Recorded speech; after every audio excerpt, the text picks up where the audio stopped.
Everyone, welcome back to my channel. This is Prepping by Faith, and today I'm just going to share with you how to prepare and prep some cheap meals. So I want to give you guys some good ideas that I think maybe some of us haven't considered, how we can kind of start stretching our budgets. With the prices of everything going up, we can already see the inflation and the grocery costs. We know that the price of gasoline is going up, and with that, these groceries are going to go even higher. We also know about the different food shortages and the situation with the grains. So I just wanted to put a video together for you guys that I feel like is going to help you kind of start thinking and prepping in a better way so that we can stretch our budgets. Okay, everyone, so I feel like one of the things that we often overlook as far as making meals for dinner is, breakfast for dinner. That's something that's pretty cheap to make. One of the things that I like to do is grab these great big bags of pancake mix, these 10-pound bags from a big box store like Sam's Club, where I can get it for $6.14 a bag.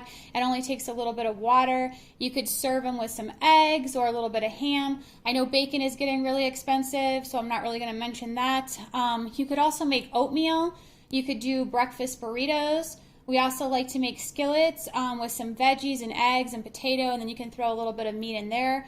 My kids love me to make homemade breakfast sandwiches where I just cook some eggs and serve them over toasted egg McMuffins, put a piece of cheese on there, and a little bit of bacon or sliced deli ham or whatever you want on there, sausage if you like that.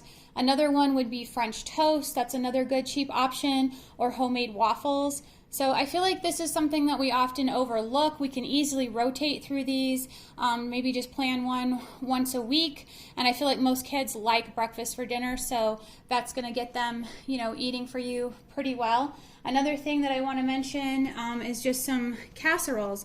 And you can make those easily using, your cans of cream of chicken soup. I feel like something else you could use would be this cheddar broccoli soup mix from Bear Creek. That would probably make a really good casserole with some pasta in there to kind of bulk fat up. I know Linda over at Linda's Prepper Kitchen has mentioned these, and she stocks up on these as well. So that's really going to be, something that we can do to kind of stretch that.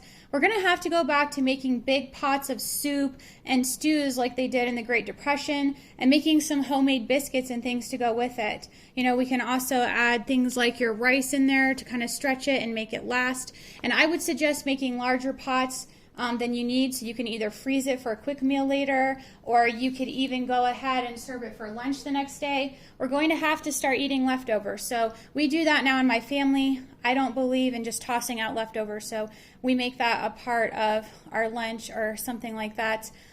You could also get a cookbook for easy crockpot meals and start making larger one-pot dishes that way. I know there are lots of those out there, and I think that's something I'm going to look into as well. You can make, large pots of spaghetti, chili. I actually have a 30-minute chili recipe that's going to be coming out later on this week.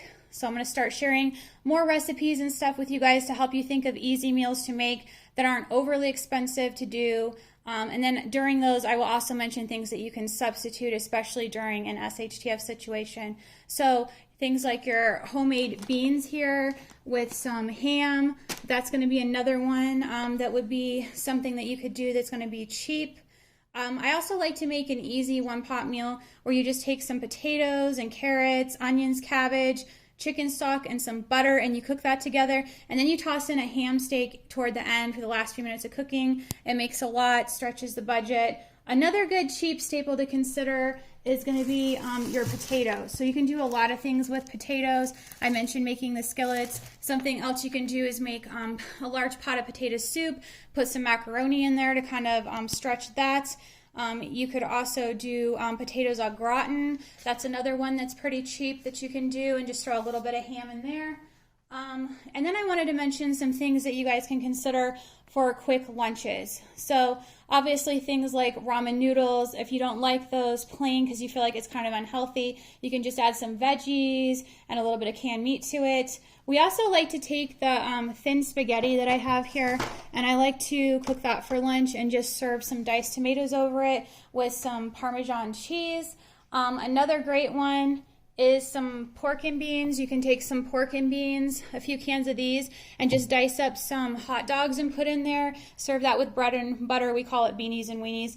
It's something that we do a lot. You can also take some fried bologna and make sandwiches out of that, or you can take some tortillas. We do that all the time, and just melt some cheese inside for a quick lunch and serve it with some fruit. Another great one that I want to mention is your rotisserie chicken. And so this is something that I get at the big box stores. I get mine out of Sam's Club. So if you guys can still get a hold of those rotisserie chickens, the wonderful thing about them is they're already cooked for you. I just take them and I cut them in half. I split them up and I put half in one freezer bag and half in another. I actually just thawed out some from October recently. It's perfect. It's really good for, you know, an easy meal. It's cheap.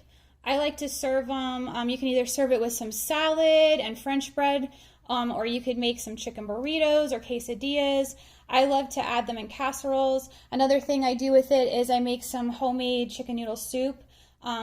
And that's another thing that you guys can do that's really tasty and easy to do. I like to put a little bit of celery and carrot and stuff in there. So if you guys are interested in learning how I do that, that's something I could show you later on. So I just wanted to mention that we're going to have to start thinking outside the box when it comes to meal planning. We're not going to be able to afford frozen food or takeout much longer. So the more we can do to stretch our budget and make good, tasty food at home that's going to be cheap and filling, we need to do it. Another thing I want to mention really quick is spices. So you're going to want to stock up on plenty of these just to make your food taste good. You definitely want to have, you know, your onion, your chili powder, garlic. If you guys don't like garlic salt, I use this in everything. This is one thing I would never not have is garlic salt. And then, you know, like cinnamon and stuff for your oatmeal, that sort of thing. Just make sure you have plenty of spices, whatever spices it is you like to cook with on hand, because that's really going to help make your food taste much better.